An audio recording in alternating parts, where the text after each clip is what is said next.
They haven't sought facts of the allegations. I'm innocent, and I intend to prove my innocence. I stand today to continue to prove my innocence of these allegations and charges leveled against me.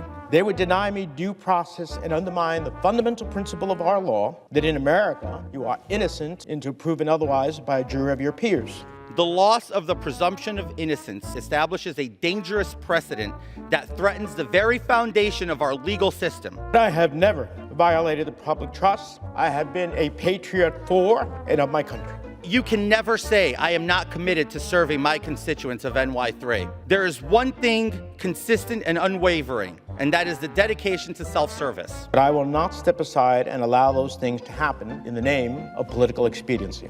I hope that the House will understand the scope of this vote and have the courage to do what is right, not what is politically expedient.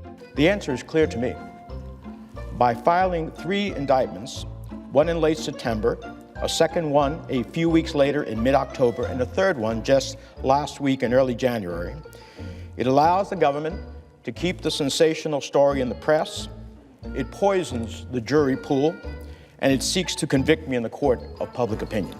I hope that my colleagues come to their senses and recognize that perilous consequences of a trial by media is damaging. In so doing, the government's tactics harm not just me, but each of you, my colleagues, the political establishment, and most importantly, the electorate of New Jersey.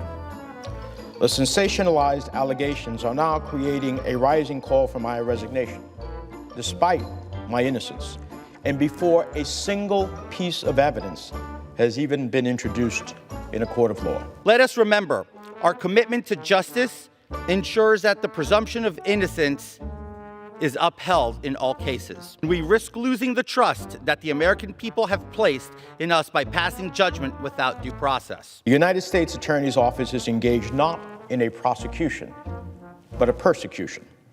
They seek a victory, not justice. We should focus on solving these pressing issues that plague our nation and that affect our citizens every single day. Instead, we are prioritizing petty politics and undermining the integrity of our system of government, all for political cheap gains. And when the next person or group of persons are wrongfully accused, you will not be able to claim that the constitutional guarantees of due process and innocence and proven guilty need to be observed.